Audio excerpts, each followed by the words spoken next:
Hi survivors, welcome back to the Apocalypse Post. I am, of course, your host Makeshift, and I'm bringing in a very special guest straight out of quarantine. Megan, who's better known as HotShot in the Waste, and I are going to talk a little bit about lore at Wasteland, especially a certain event that happened this year, which was when the leader of my tribe, War Chief Grimm, found himself banished for the city for some bullshit trumped up crimes that he definitely did not do. That is, without good reason.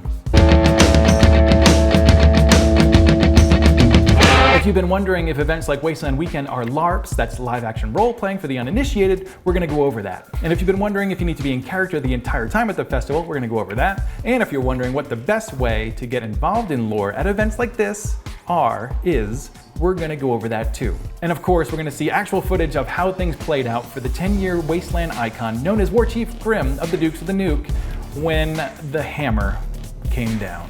But first, let's make sure you're all subscribed by hitting the button right here and click the bell to get notifications every time I upload a new video. All right, let's get to it. All right, so let's all welcome HotShot of the Dukes of the Nuke to the show. How's your quarantine going? It's going pretty well. How about yours? Not too bad. It's been good. I'm actually in Albuquerque working on this house, so it's given me something to do this whole time. Well, that's good. Yeah.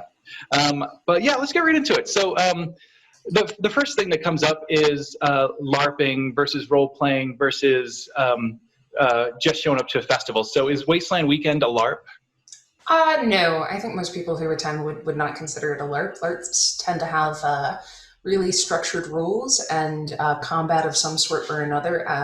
Wasteland isn't really that sort of thing. It's just a place where you can show up and do a bunch of different activities, but I probably wouldn't classify it as a LARP. Yeah, but everyone's in costumes, so you know when people usually see costumes, it's either at like Comic-Con or at LARP. So where's the middle line here? It's an immersive experience is how I would explain it. When you walk into Wasteland, especially when you're inside Wasteland City, the idea is that you are walking onto the set of your favorite movie, whether that's Mad Max or various Waterworld, post-apocalyptic sort of things, as opportunity to really like get in there and feel like you're a part of it. But there's no requirement to really get out there and fight other people and interact. It's all about like your personal experience with this thing that everybody's created together. Yeah, and I know from my experience, a lot of us will jump into character for a few lines and then drop it pretty quick. Is that kind of how you go out there? Yeah, absolutely. That's sort of how I would explain it. You know, I sort of joke that my character of HotShot is me with all of the confidence, like the confidence turned up to 10. So it's fun to be able to embody that person for a little while, but at the same time, when I can just step out of it and go interact with my friends one-on-one, not have to keep up that energy the whole time. Yeah, totally. Now, I do know that there's a lot of festivals throughout the United States, even around the world, that have kind of modeled themselves after Wasteland Weekend. So they also do the immersive costume thing. They're not necessarily a LARP. You can roleplay if you want, or jump in and out of character if you want. And then there are a couple that are actually LARP. So if you're into that kind of thing, you can find it. Okay, so tell me a little bit about like lore as opposed to LARP. Like, what's the difference there? And how do you go about getting involved when you're at an event like Wasteland Weekend? Yeah, so I feel like to sort of talk about what lore is, you sort of have to go to where it really originated. So back in the day, I want to say, I think this will be my 8th Wasteland. So I want to say like 6 Wastelands ago, my second year there. There were always the things that the Rust Devils would do with this idea of bounty hunting, and sort of an interactive element that you could go and do. You'd pick up a bounty, you'd go hunt someone down and play rock, paper, scissors, and it gave you an opportunity to meet somebody new that you wouldn't have otherwise met. And I'm going to hold up just 1 second for people that haven't been. The Rust Devils are just one of very many tribes. They were the early adopter of kind of the public participation aspect of like what tribes had to offer. So they started playing this game where you would go around and hunt people down. It was actually meant to just help you go find people and be more interactive personally. All right, I'll let you pick up from there. Yeah, exactly. And so my second year, I don't even know how it got started. It mostly started as a prank war between our tribe, the Dukes of the Nuke, and another tribe, the Skullduggers. The Skullduggers theme was warlords and raiders. The Dukes of the Nuke's theme is mercenaries. So we sort of have this head-to-head element in terms of like we would yell at each other and things like that during the event itself to sort of add to the aesthetic of it. But at some point that turned into a bit of a prank war, a fun one that we were all involved in. We actually stole one of the leaders of the Skullduggers, the Baron. We stole his pickup truck one night when we were to distract him while we took over their lounge. And it just progressed from there. And that sort of prank war turned into these ideas of lore, and it just became natural to sort of pick up the character when you were interacting with other people from these tribes. We'd drop into and out of it, we'd hang out at night, but every so often it would turn into these prank moments, and we'd run across the street yelling F the Skullduggers and things like that. If you're trying to get involved in lore now, it's progressed quite a bit since then. And the idea is most tribes, or not most tribes, that many of the tribes have some sort of way in. So if you want to participate, there's a lot of tribes that are running missions or quests, things like that. And the idea is that you go do something for this tribe that they've set up in advance, and you win prizes and meet people because of that. Yeah, in my experience, there's been tribe missions where anybody can walk up, individually or as a tribe, and get sent off on, go collect this item or deliver this item and come back for payment. And it's typically like a token, like a bottle cap or a patch or something like that. You can work your way up through tiers. Every tribe does it differently. And then there's this tribe lore where it kind of happens on a larger scale, right? Yeah, definitely. So I can take the Dukes of the Nuke, for example, our tribe. We always have newcomer missions that we run. We run them out of our armory. And the idea is that we call them gun running missions. They go out, they meet another tribe that we're friends with, and they bring something back. In exchange, we give them a prop weapon out of our armory. And that's their first sort of official Wasteland gun that they have. They can also come back and trade things. They can use our mod station, which has spray paint and different things like that. But that is separate a lot of times from the larger lore piece that happens. And it's different year to year. It usually evolves throughout the rest of the year with people talking and planning and setting up these missions and ideas and betrayals and double crosses. And it becomes very dramatic and fun. You never really know how it's going to play out at the event.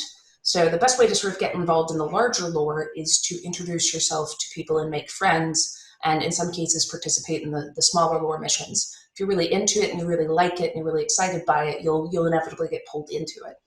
Yeah. Okay, so we're going to look at where Grimm gets himself banished from Wasteland Weekend. I'm sorry, from Wasteland City, the actual city of Wasteland. Before we get into that, though, there's a lot of people at this event, and we're going to see it in a few minutes. There's a lot of people there. How are these things planned out? Is it like, a couple people know what's going to happen and everyone else follows along? How do you keep everyone that's pointing guns at each other from just shooting and everyone has to play dead and then get back up in a minute? What happens? Like, how does that work? It's usually as chaotic as it tends to look. There's a lot of yes-anding, which if people have done improv before in the past, the idea is that you never say no to somebody. Otherwise, you just stand there going, nuh-uh, nuh-uh. So you always roll with whatever happens because it makes it more fun. Usually, you set up the plan for one of these lore encounters, and then it just goes however it goes. And based around how it winds up, you figure out what that means next, and you do it collaboratively with the people that you're participating with. In this case, it was one of the most sort of well-structured lore events I've ever seen. And it turned out very, very cool. Nice. All right. So you've been with the Dukes and Nuke since 2013, 14? I forget exactly. I don't remember either. I think, since 2013 sounds about right. Yeah, I think that's right. 2012, something like that. Yeah. Yeah. So you were there in the very beginnings of the shenanigans. I mean, your first year was pretty much the beginnings of shenanigans and lore in general. And you became a big part of that. But since we're going to watch Grimm get booted out of town, what over the last 7-8 years has transpired in Wasteland City that has brought us to this place? Wow. It is. The Dukes and the Skullduggers have always been either enemies or distrustful allies. Comes from the nature of law versus or order versus chaos inherent in our tribe themes. And we've just always made natural sort of nemesis, I think, in a lot of ways. Plus, our tribes are very close. Like there's a lot of friendship between the two tribes, so it makes it a lot of fun to sort of play with that. Originally, it started with us catching the Baron in a bounty my first year, which progressed to a bit of a head-to-head rivalry between the two tribes. Then the vehicle theft and the taking over the Skullduggers Lounge swapped to Grimm getting taken hostage by the Skullduggers with a bomb collar on. Then we made peace that year. We did, I think they brought an ice luge out there, so we did ice luge shots together, which there's nothing more decadent in the desert than an ice luge. And that sort of ended, I want to say, 3 years into it. The following year, I had to take time off for my wedding. And so I was the second in command of the Dukes, and we had to come up with a reason for me to step away for a while. Even though I was attending the event, I didn't have time to help with all of the planning and things like that. So we came up with the idea of a split between Grimm and myself, and I went AWOL officially. And that year we created a subset of the tribe called the Disavowed. That entire year at Wasteland was about people trying to hunt me down and bring me to Grimm, which was chaos. It was sort of wound up being sort of an event-wide thing. Eventually we made friends and reunified. And then the following year was when the Red Right Hand, which was a cult created, popped up. Everybody hunted the Red Right Hand. There was a massive sort of treasure hunt across Wasteland that took 5 days for people to complete in an attempt to find something called Ghoul Crest Hunting Club, who had gone underground and gain entrance to that. Finally, that brought us to last year, I believe. And Grimm had decided that he was sort of tired. Not of the event, but it takes a lot of energy to be one of the central focal points of a tribe, and it takes a lot of work. And it had gotten to the point where he couldn't actually sit down and take a break at the event itself. And he was like, you know what, I need a chance to actually encounter the event the way everybody else does, so I want to step down for a bit. And so because of that, he started calling up all our friends from over the years and said, hey, I want this to be a big sort of shebang as I go out. And so we had this rivalry with Mr. Fahrenheit, the nightmare of Wasteland City. And I don't even know how the idea that we were trying to marry Lady Fahrenheit when he proposed to Lady Fahrenheit happened. And then it ultimately culminated in him calling a posse on the Dukes of the Nuke, which is what we're about to see. Great. That was a really long explanation of 8 years worth of lore. Yeah, no kidding. And over the 8 years of lore, Grimm has been dog-collared with a metal collar and taken prisoner. Mm-hmm. He's been whipped in the streets of Wasteland City. Yep, I had to do that as part of our peace with the Skullduggers. He's also managed to get other tribe leaders arrested, banished. Like he's a big player in Wasteland City, and he's taken his beatdowns, and he's also delivered some beatdowns. And all this kind of became a big culmination of that, including the violence. Yeah, and it was all of these years of lore and his interactions with people that sort of led to this moment. Yeah. Okay, so as we go into the clip, it picks up, a crowd has gathered. Fahrenheit has approached, and he brought a lot of thugs. We're going to see him right away. Give me the exact moment of what's happening, which tribes are where, kind of like lay out the land. Yeah, what I remember is we have the armory on the right, and Mr. Fahrenheit on the left screaming up at the Dukes. The entire right-hand side is the Dukes of the Nuke. We do not have any allies with us at that point. All of our allies have abandoned us. The entire crowd ringing us is a multitude of people, the Skullduggers, all of Undertown, sort of anybody who is not part of sort of the alliance of sort of order. I think there were probably about 40 people there.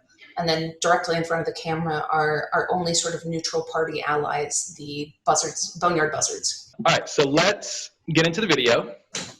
And we may have to stop pretty quick and kind of set the scene, but let's see how far we get. All right? All right, here we go. Come on, War Chump! I ain't got time for your bullshit today, bitch! Get out here! Hey, McMayor! War war chump. I see you brought your dipping sauce with you. What brings you to my neck of the woods? Okay, so what we have is you're right here on the right, and you actually look like you're about to have a good time. I do.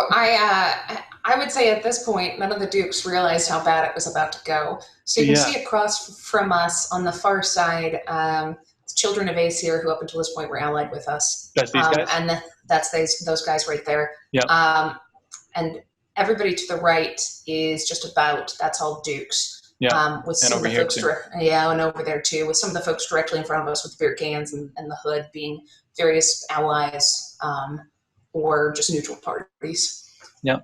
Okay, and for those that don't know, this is Mr. Fahrenheit, the Nightmare.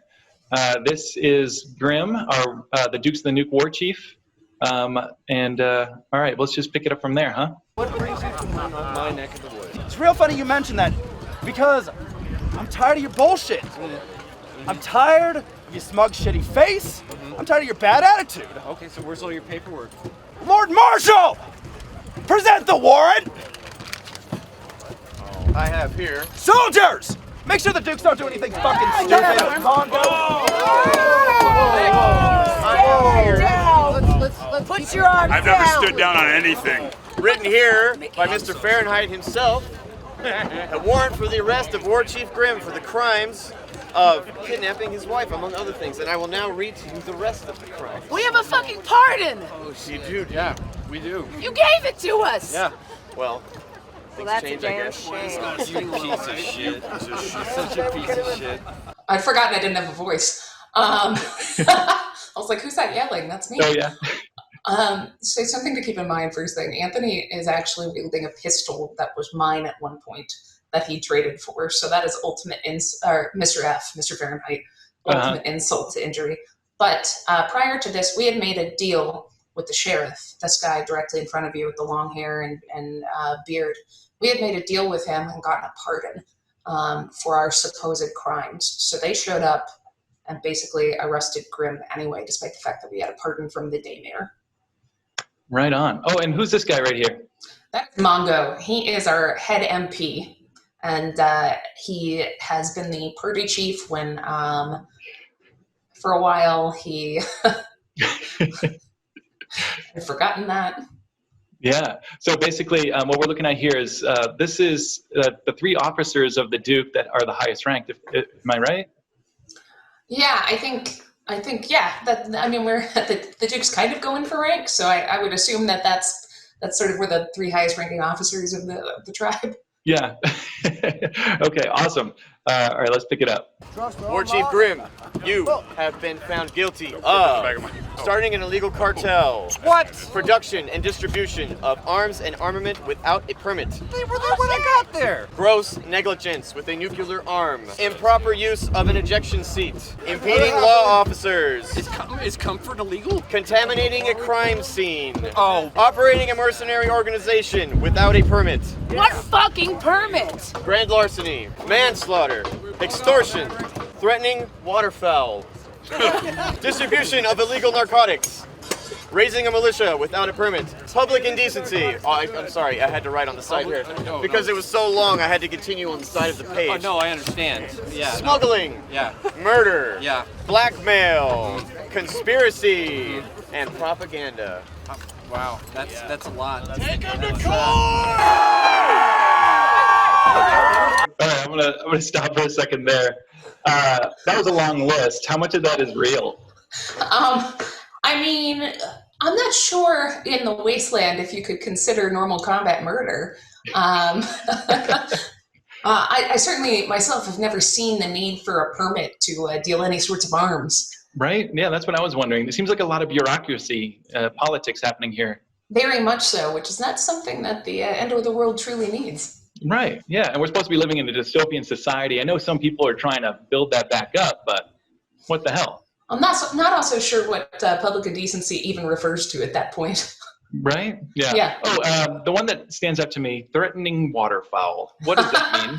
I don't know. There's no more water, so I'm not entirely certain how we could have threatened waterfowl. Right? Maybe it has something to do with the crows, but that wouldn't be waterfowl anyway. Anyway. Yeah. All right. Carrion birds? Moving on. Defense noted. Wait, you're already guilty, sir. What?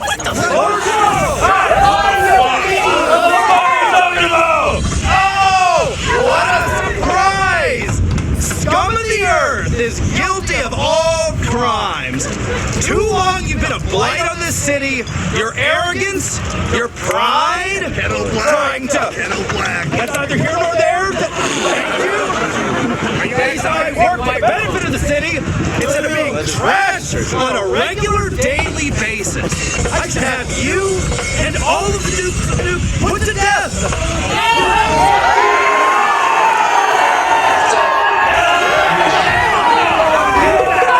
So what you're seeing there, as you'll see up there on top of the armory, Mr. Fahrenheit, and next to him, the redhead is Lady Fahrenheit. Okay. Prior to this event, there was no relation. They just both happened to have the same last name.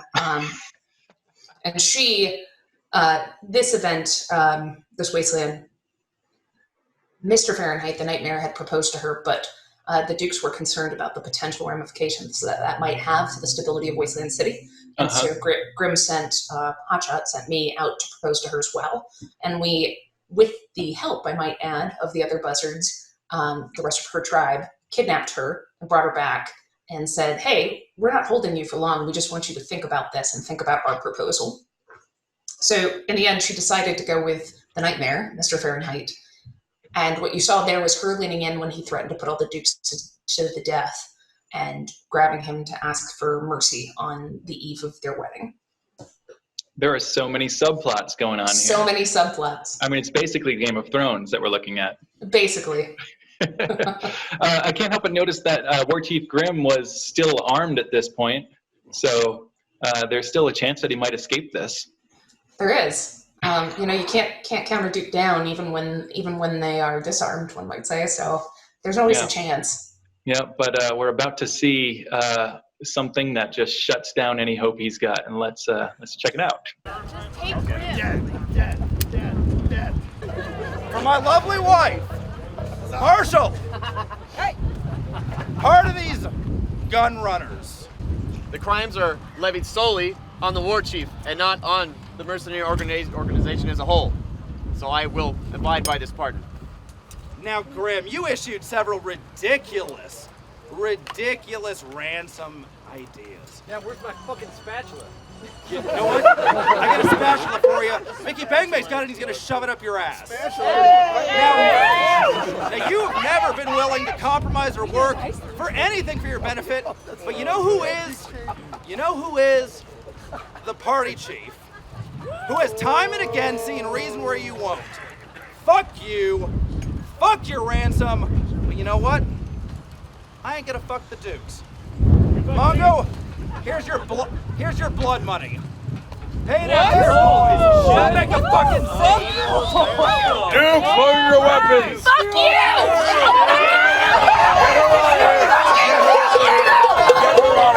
You were freaking out a bit there. What just happened? So there has been a tradition in the Dukes that Mongo is willing to take a bribe for the greater peace of the Dukes, in the way that Minigan, I guess sort of in the way that he looks at all the rest of the Dukes and the slaughter that's happening among the sort of general enlisted men and makes decisions for the best of the troops. He did it with the Skullduggers in the past, basically took a bribe to go to Grimm and say, we need to make peace.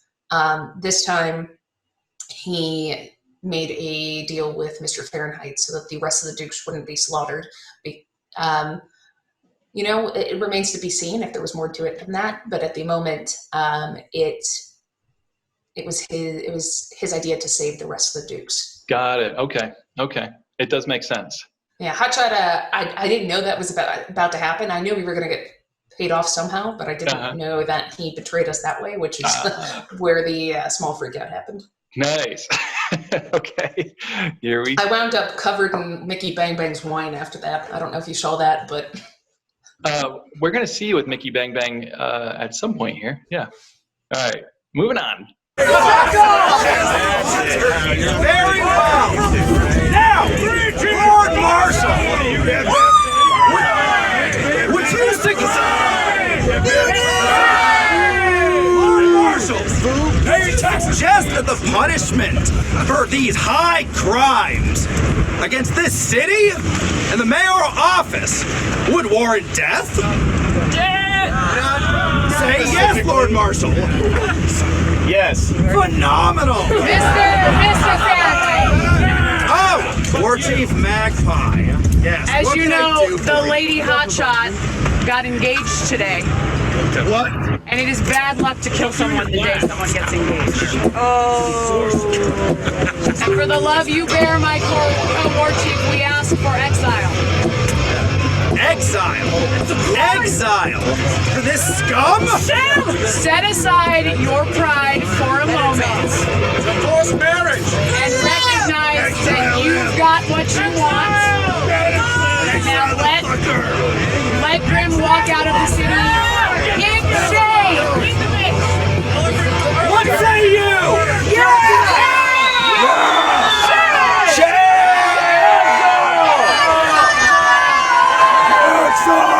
Who was that just petitioned for Grimm's life? That was Magpie. She is co-war chiefs of the Boneyard Buzzards with Lady Fahrenheit. Uh-huh. And part of the story this year, not to make it too complicated, was that when Lady Fahrenheit turned me down and turned Grimm down as sort of our marriage proposal, it freed HotShot up to do what she had wanted to do all along, which was propose to Magpie. And so that had happened that day. Which is why. So HotShot and Magpie are engaged here? Yeah. We are still technically engaged. My Wasteland wife to be. All right, so let's go back to it.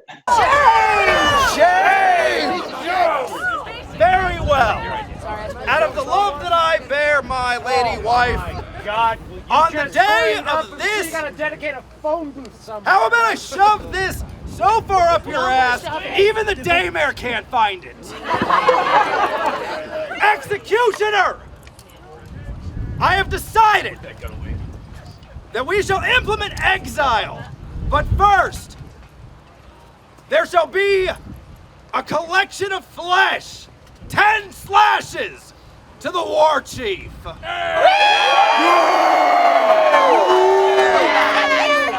into that. Executioner, come forth! I appreciate you. Fahrenheit, Yes! I was hired to deliver a message to you from Grimm. Space. He said, go fuck yourself. String him up! Executioner, are you prepared to carry out the sentence? I am.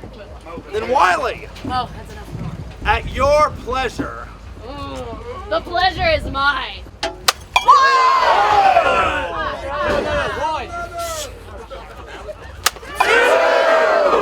Order!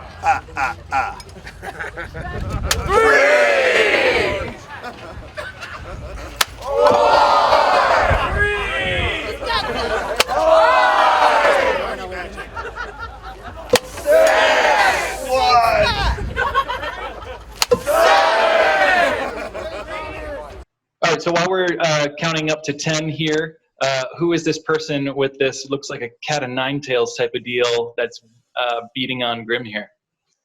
Her name is Wiley, and she is the executioner of Wasteland City. One thing that I think we've talked about, but to make clear, is that prior to this scene playing out, first off, Grimm had reached out to Wiley to ask if she'd participate in this. So they had established clear consent rules ahead of time. So this was not a surprise to Grimm. He didn't suddenly get told he was being strung up and flogged. He talked about it ahead of time. He wanted to recreate the scene from Starship Troopers where one of the characters is flogged as part of corporal punishment for getting somebody killed. So they discussed it ahead of time. They figured out exactly what the rules were to make sure that nobody got hurt in this sort of moment. Got it. Yeah, consent is very important for anything like this. Absolutely. Very, very important. Yeah, and I think the 200 people that were surrounding us were also consenting to it as well. Yeah. Awesome. Yeah, it seemed like everyone was into a little bit of blood sport here. Yeah. Tell me about the tattoo that Grimm's got on his back. Yeah, so it says, "Only Lemmy can judge me." For the Dukes of the Nuke, Motorhead is sacred, and Lemmy is our god. Lemmy is obviously the basis of Motorhead. So Grimm wanted to ride out into the sunset with that on his back. All right, here we go.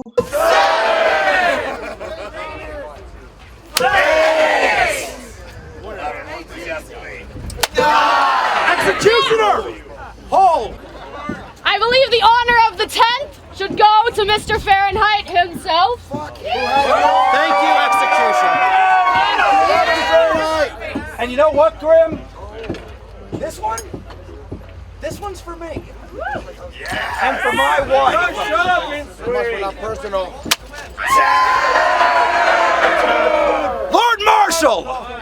You have the chains and the cuffs! Of course I do. Here, hold this. Arrest the prisoner! Let me see this. Confident as always. Hey, for the We will record, be escorting Mayor this hits like a real filth. bitch. Got him out of town. Baron, would you like to accompany us or would you like to take your leisure aboard the tower? I will take my leave. Away with him.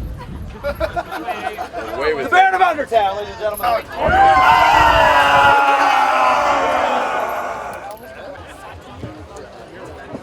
Got nothing to say. This one has nothing to say.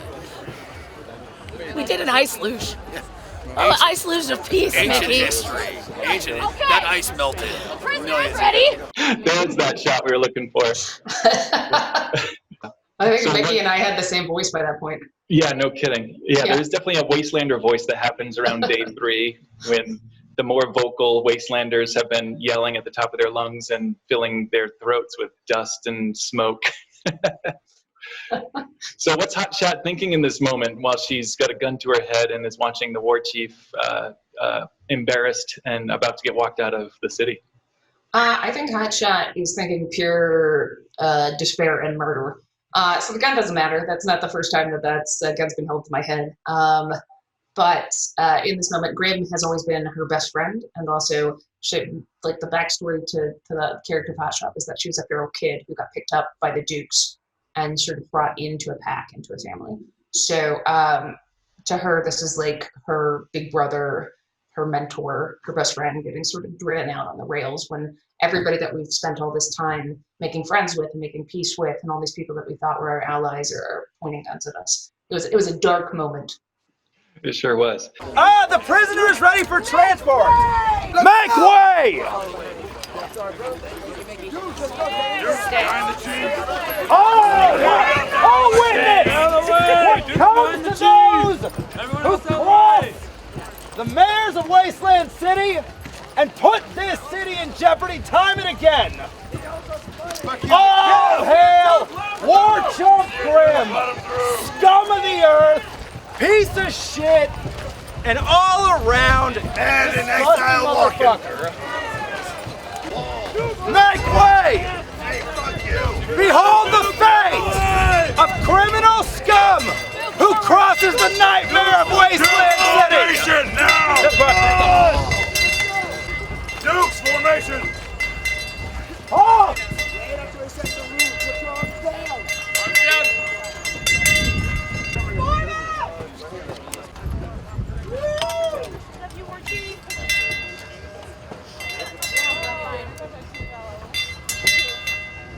Oh man, what is going on here? So we've just reached the edge of Wasteland City. We walked, Grimm was paraded through the streets in shame, walk around the sort of perimeter of Wasteland City before being brought to the edge of it.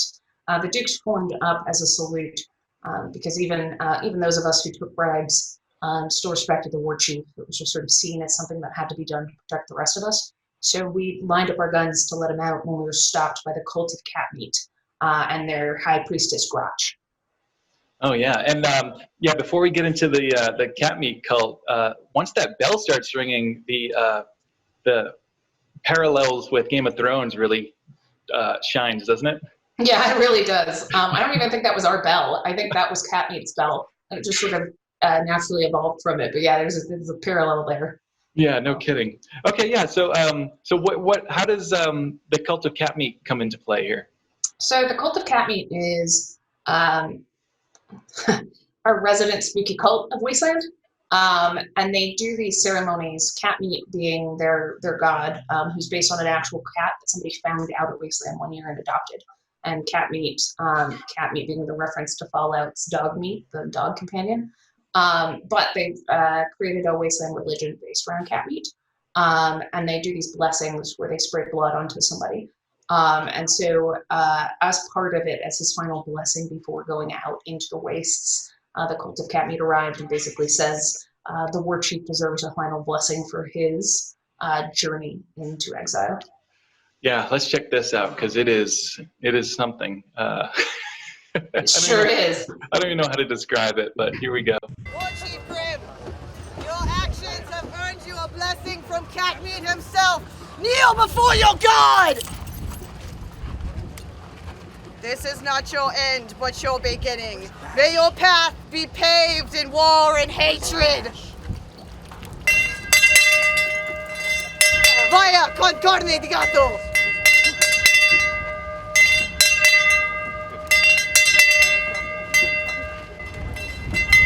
War Chief. Give you canteen. Who's this character? Fill me in. This is Vash. He has the armor of the Dukes of the Nuke, and he is the guy who runs our armory. He does all of the trades out of when people come to trade in weapons and things. He's pretty well known within Wasteland because if you want to make a deal, you always come to Vash. That's right. Okay, perfect. Thank you. Give you your duster. Remember me for the mercenary that I was and not for the crimes that I was accused of committing. This will protect you out in the wastes. Saint Lemmy himself. Thank you, sir. Oh, if only I could just shoot you now, but Well, save it for later. Guess what, War Chump? If you have any final words, I don't give a fuck. Get the fuck out of my city. Deadline! You who live today will be remembered when they pass from this world. This world is cheap. This world is pain. And this world is grim. We will remember War Chief Grimm, a man who forged his own law. A law that says it is the righteous who determine what is just. Let the deeds of this day be recorded in the pages of history so that those who come after us can determine what is true. War Chief Grimm, the Wastelander, remembers you. Okay, so that was, of course, Deadline of the Wastelander newspaper, which is run by the WCC, the Wasteland Communication Corps, giving him an appropriate send-off. What a speech he gave, huh? Yeah, I'm trying to remember what movie it was from. It was a quote from, I want to say like Judge Dredd or something like that. It's like the final credits speech. I can't remember what it is off the top of my head, but Grimm chose it specifically to sort of be his send-off, and Deadline did an incredible job of delivering it. Oh, I didn't even realize that. That's so cool. And it just goes to show that, like, you know, when these games are being played, we're pulling from all sorts of areas of fandom, whether it's a little bit of Game of Thrones, Judge Dredd, rock and roll from the 90s. You know, there's so many different things that we're kind of celebrating in a way. 100%. And I think it also shows sort of the love and respect that Wastelanders have for one another, that so many people were willing to come out and participate in this. This was the last night of Wasteland when people want to go out and they participate and have fun and party with their friends, but lots of people really wanted to come and show their support for somebody who had sort of given their all to Wasteland. Yeah, awesome. Oh, so cool. All right, so obviously a lot has happened within this scene. There's some stuff that happened right after this that is not included in this video, but what do you see happening at Wasteland 2020? Oh, well, I mean, that would be telling. You know, there's a lot that needs to be answered for, but the question comes down to what are the Dukes going to do? I mean, at least our question does. It comes down to what are the Dukes going to do? Do they learn from this and decide that politics and warfare outside of just being hired for mercenary work is too much? Do they get vengeance? Is there personal vendettas that need to happen? All of these are possibilities. And many people have set themselves up to be in the crosshairs. I think Mongo said it best when he said that these people have signed their own death warrants by pulling guns on us. So there is sure to be a lot of interesting shenanigans coming down the pipe. Awesome. All right, cool. Well, I think that is it for me. Is there anything else you wanted to add about this? No, I'm just so excited that it was able to be captured so well. It's so rare that we actually get to see something like that afterwards. It's a lot of fun. I know, especially with how dark it gets. We got lucky that we kind of captured this as sunset was happening, which almost seems like metaphorically appropriate that it got so dark toward the end, right? Yeah, 100%. I think if we had tried to plan this more, it wouldn't have turned out this well. So. No way. It was absolutely stellar. And I think everyone had a really good time kind of being able to participate and watch and point guns at each other. Yeah, I think so. Awesome. You know, it's so interesting because there's a little bit of bleed after this for a lot of the Dukes, which is like a concept. Bleed is a concept in LARPing and roleplay in general, where like the experience of the character bleeds over into your personal emotions. And it's almost impossible to escape. Like at some point, if you are role playing a lot, it will happen to you. But like that's part of why like decompression is so important and like having conversations afterwards. Because like it doesn't matter how much you planned it, like having people call you a piece of shit over and over in a situation like that is always going to personally affect you somewhat. So that's why like having these conversations with people that you hung out with and played the scenario with is always so important. Yeah, that's a really important note. And I think it's also important to note that most of the tribes that play like they hate each other or are at war are actually best friends, and that's what makes it like safe to do. Is you ally with your friends, but you also become enemies with your friends, and that's how it becomes like a great way to play. 100%, and like you have to be able to trust the people that you are doing shenanigans like this with. Otherwise, it goes too far, or people get their feelings hurt, or somebody does something that somebody doesn't want to happen. So it's the best sort of enemies when you're actually friends once the sun goes down. Yeah, so true. All right, awesome. Well, I'll let you go. I know you've got a, oh shoot, I'm gonna let you say it. What are you up to next today? I'm playing Rifts. It's a tabletop role-playing game. Awesome. Yeah. All right, well, thank you so much for joining me here on the Apocalypse Post to talk about tribe lore at post-apocalypse events. I hope you had a good time. I know I sure did. Thanks, Makeshift. I had a great time. Awesome. Well, thank you much, HotShot, and we'll see you next time. See you next time. Thanks again to HotShot for joining me on this one. It was such a pleasure to talk to you. For everyone out there, make sure you're subscribed, like this video, and comment your favorite lore moment from whatever post-apocalypse event you've been to lately. And I guess in this case, the real world counts. I'll see you guys next time. Stay alive.